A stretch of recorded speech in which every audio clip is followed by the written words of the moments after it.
Ladies and gentlemen and ninjas, welcome back on the African Geek. It is I, your man JP. So, I just got through like 10 minutes ago. No lie, just finished watching Dust Bunny, and written and directed by Brian Fuller, the director or the showrunner of the Hannibal TV show. That's what I know him for and where I know him from. How do I review this without, what in the blood clot did I just watch? Hold on to your butts. I understand your trepidation in repeating it. Okay. In a nutshell, this stars Mads Mikkelsen, Sigourney Weaver, and Sophie Sloane as Aurora.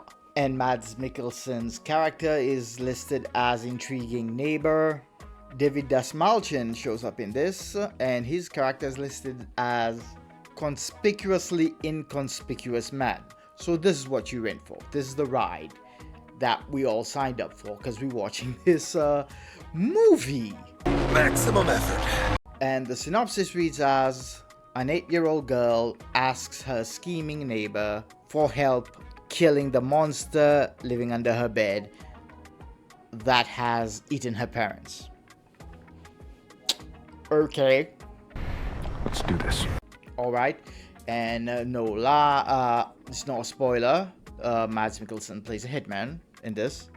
And this girl lives in her head a lot, so she imagines that she's seen him slaying a dragon and that people hunting her are monsters. Brian Fuller, my guy, what did you do? The fuck's your problem? This is so much like the Hannibal TV show, but in Hannibal, we all went in there knowing what we were gonna get, mostly, because we're used to the IP, Hannibal, as an IP. This movie really skirts the line between what is real and surreal, and it's all filmed with this bubbly, lots of colors, giving you the Alice in Wonderland feel. I say Alice in Wonderland because at some point the girl is wearing the mask of a white rabbit and a red dress and following Mads Mikkelsen while hopping on rooftops. Sigourney Weaver is basically a villain type character, but not the villain, coming off giving serious Red Queen energy. I don't know if that's what Brian Fuller was going for, but that's what I got out of it. And it's called Dust Bunny, and the monster, when you see it as it's being portrayed, is a giant bunny rabbit with huge teeth. So we spend this whole movie questioning of whether or not this thing is real, if she's imagining it, if it's I don't know, the orphan movies where this girl is killing her parents. So she's had like 3 foster families, they've all disappeared. Sheila Atim shows up in here as an FBI agent. And the shootouts are all choreographed to the point of unrealism. Purposefully unrealistic things happen. It leaves you with questions. It leaves you questioning what you saw, and this is all done on purpose. And I got mad at this movie. I got mad at Brian Fuller when it's just, what is happening, bruv? But at the same time, I was intrigued and locked in because this movie really scratches an itch or genre I didn't know I had for movie monster meets John Wick or Leon the Professional. I got it. It is Leon the Professional meets kind of a never-ending story vibe there. Did I make any sense? God damn. Hey, if I'm not making sense, brethren, blame Brian Fuller then. You understand? It's his fault. I did not check to see what other reviewers have said about this film.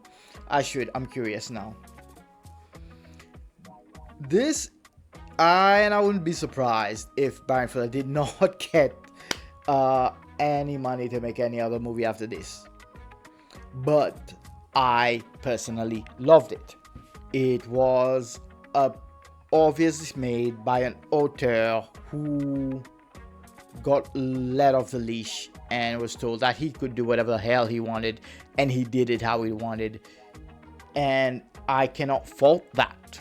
I can't be mad at that, because we very rarely these days, when it comes to filmmaking, we rarely get studios or people who would take risks on such strange abstract properties.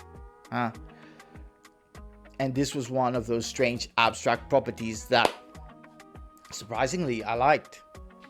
So would I recommend this? Hell yes. Smoke a blunt with your brethrens and watch this wild thing just take off.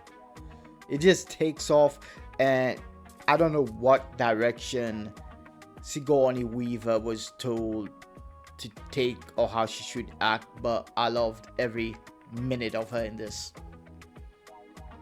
And am I being a little biased? Yeah, I probably am, because I love Sigourney Weaver. She's one of my favorite actresses. And Mads Mikkelsen, well, who doesn't love Mads Mikkelsen? David Dasmalchian. Hey, this movie has everything. So the cinematography, fantastic. A lot of special effects is used in this thing, but for mundane things, up until you get to see the monster, which is but the monster is not the point of the movie. It might just be in the girl's head, that's why it's rendered that way, you know. It's the effect that the thing has on the people around it, or the effect specifically on the girl internally, and what it means to her. Brian Fuller, what were you trying to say, man? The fuck's your problem?